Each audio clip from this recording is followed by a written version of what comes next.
Black people, African American people, we're already born with a strike against us. What helped me to realize that is I was fortunate enough, I guess, to be in a DSEG program. And they took the inner city students, me, and they bussed us out to West County, Chesterfield. How did they get everything and we have nothing? And I do mean everything. When I first got there, I was really in culture shock.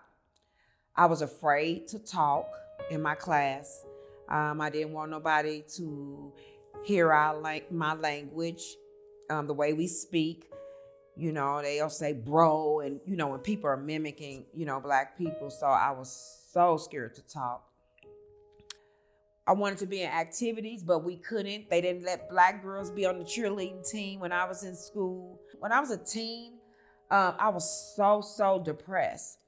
And it was from going to school out there in West County and, you know, seeing them with the Liz Claiborne back then. Why couldn't I have those things? I couldn't understand as a teen, how did the society get so separated?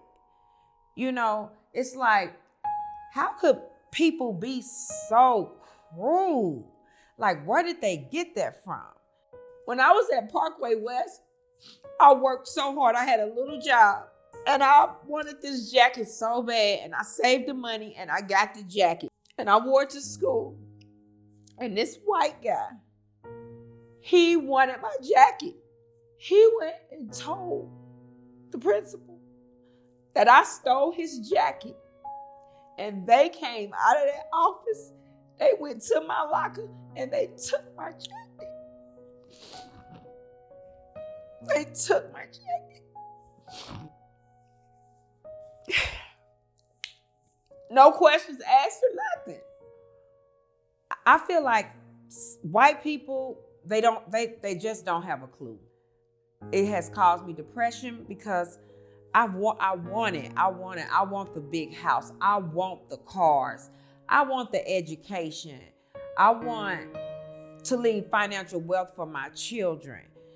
But we don't even have a chance at all. Period. When they say that the knee on the neck, that can go for everything, like about our lives, like because the way the system is designed, it was designed specifically to keep us in a little circle. I feel like some people say they lazy, they need to get up, they need to get work, they need to do this. But we don't work. Where are we gonna work at? Family Dollar, the little jobs that they keep us in a box. Like we are so boxed in. We eat all the bad food. They don't put good food in our stores. Have you been in a store in the city, in our neighborhoods, and then go to a store out on Clayton Road or out on Dorset? It's not fair. It's not fair. Something has got to change. And I wish white people could come and live in the housing conditions that we live in. Rat infested.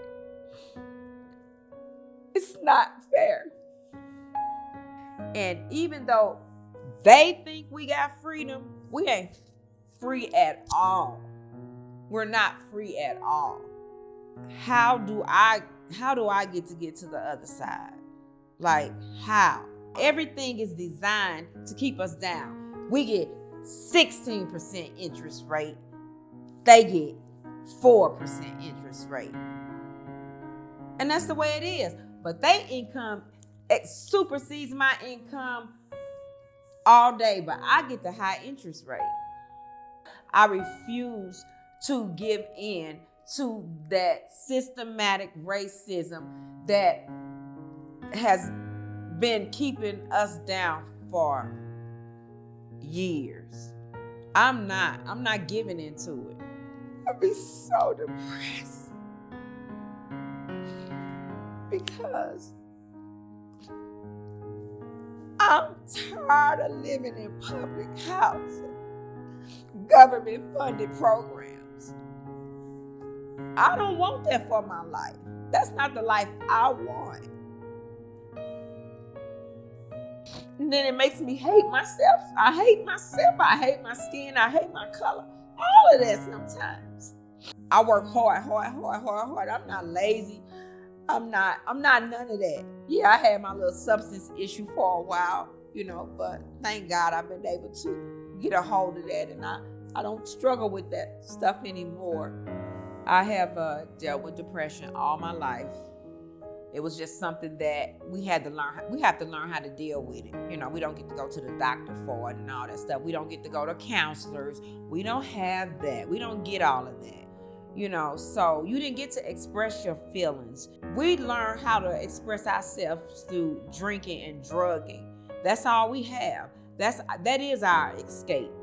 And it became a reality for me. And then if you come down here and you live in this city, you have to go in these stores, the stores that we have to go in and out of, it's all you see. You go in the stores, we got the crack pipes right there for our kids to see. The crack that the war on drugs put in our communities that has affected our community horrible. And I swore I would never, ever smoke crack. I swore. And somehow it ended up right here in my hand. I had to find some comfort somewhere. Or do I just stay in my bed, sleep and wake up and wish and pray? Sometimes sleep and just feel like I don't even want to wake up. I look at that stuff with George Floyd and I don't understand how that can happen. I got children. I have grown kids and we still got this stuff going on. That don't make sense. It just doesn't make sense. How about this? I'm going to end with this. If you really want to know what it's like, come and try to walk in my shoes. You wouldn't dare. You couldn't. You don't know what it's like. And with that being said, we were born behind the 8 ball. Period.